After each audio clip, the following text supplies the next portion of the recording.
ভাই খেলার সাথে, কিন্তু আজ বড় ভাই যে কোথাও নেই। তাই তো না বলা কষ্ট আর শূন্যতা বুকে ভাইয়ের সাথে কাটানো সময়গুলো এভাবেই কাঁদায় আহনাফের ছোট ভাইকে, যেন চোখের জলে খুঁজে বেড়াচ্ছে আগের সুখময় স্মৃতিটুকু। আগের বছর ঈদে এই রাস্তা দিয়ে গেছিলাম, তিনজন একসাথে গেছি মজা করতে করতে। যার কোলাহলে মুখরিত থাকতো সারা ঘর, পছন্দের খাবার দিয়ে শুরু হতো ঈদের সকাল। আজ সে শুধুই স্মৃতি।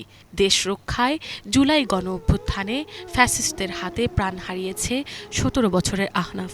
যক্ষের ধন নেই, কিন্তু তার স্মৃতি সারা ঘর জুড়ে হাতড়ে বেড়াচ্ছেন অসহায় মা। সবাই তো তাদের বাবা মাকে এসে সালাম করত, কিন্তু আহনাফ মানে আমাকে ওর বন্ধু ভাবতো। তো ও দেখা গেছে যে আমার পায়ে ধরে সালাম করতো না, ওর বাবার পায়ে ধরে সালাম করতো। ওই আমাকে এসে ও জড়ায় ধরতো, আম্মু ঈদ মোবারক। প্রতিবার ঈদের সকালে বাবা ভাইয়ের সাথে ঈদের নামাজ পড়লেও এবারে আহনাফ ছাড়াই তার বাবা ভাই আদায় করেছেন ঈদের নামাজ। লাগছে না, তখন থেকেই সব ছেলেরা মসজিদে যাচ্ছে নামাজ পড়তে। মানে এই জিনিসগুলো এইতে জ্বরে পাইনি, ভাষায় প্রকাশ করতে পারছি না। ঈদ আমার লাইফে আর হবে না। আমার ঈদ এই জুলাই মাসে নিয়ে গেছে, শেষ হয়ে গেছে আমাদের আনন্দ। ঈদ আমার জীবনে আর হবে না, আসবে না আমাদের কখনো। বারান্দা দিয়ে যখন দেখি ওর বয়সী ছেলেরা নতুন পাঞ্জাবি পরে নামাজ পড়তে যাচ্ছে, তখন আর নিজের ধরে রাখতে পারি না। আর আমার বাচ্চাটা আজকে মাটির নিচে শুয়ে আছে। দুই ভাইয়ের দুষ্টমিতে কাটত সারাক্ষণ। বাবা ভাইয়ের হাত ধরে ঘুরতে বের হওয়া আর হবে না কোনোদিন আহনাফের ছোট ভাই আনভীরের। হবে না একসাথে দুই ভাইয়ের সালামি নেয়া। এসব মনে করে চোখের পানি যেন বাঁধ মানছে না।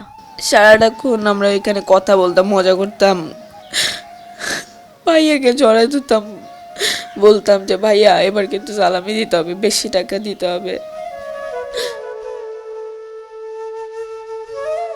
এখন দেওয়ার মতো কেউ নাই, সবাই সবার ভাইয়ের সাথে নামাজে যাচ্ছে, সবাই সবার ভাইয়ের সাথে খেলতেছে। কই আমার ভাই তো আমার সাথে খেলতেছে না, নামাজে যাচ্ছে না।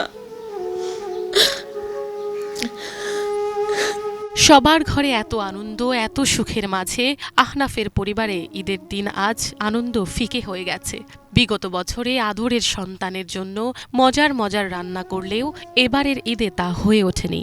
হাতে তুলে না দিলে ঠিকমতো খেতে পারত না আহনাফ। আর সেই সন্তানকে ছাড়া কিভাবে করবে ভালো ভালো রান্না? আর তো কেউ বলবে না মা খাইয়ে দাও, তোমার হাতে না খেলে পেট ভরবে না। আমাদের তো কোনো ঈদ নাই, কোনো আনন্দই নাই। কেমনে করবো আনন্দ আমার বাচ্চাকে ছাড়া? আমার এত আদরের বাচ্চা, আজকে সবাই কত আনন্দ করছে আর আমার বাচ্চাটা নেই।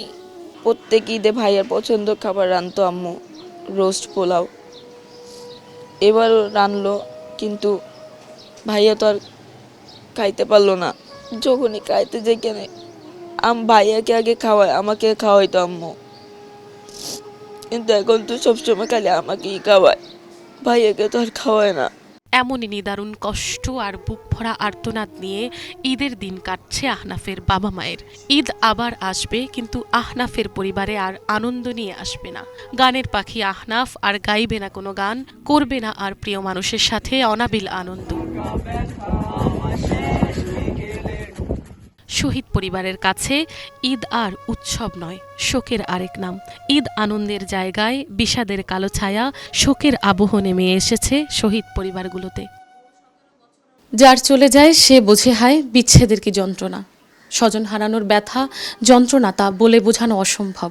এমনকি ঈদের আনন্দও ফিকে হয়ে ফিরে আসে বারবার। গণঅভ্যুত্থানে প্রিয় মানুষটিকে হারিয়ে শহীদ পরিবারের সামনের দিন এখন খুবই স্মৃতিকাতর।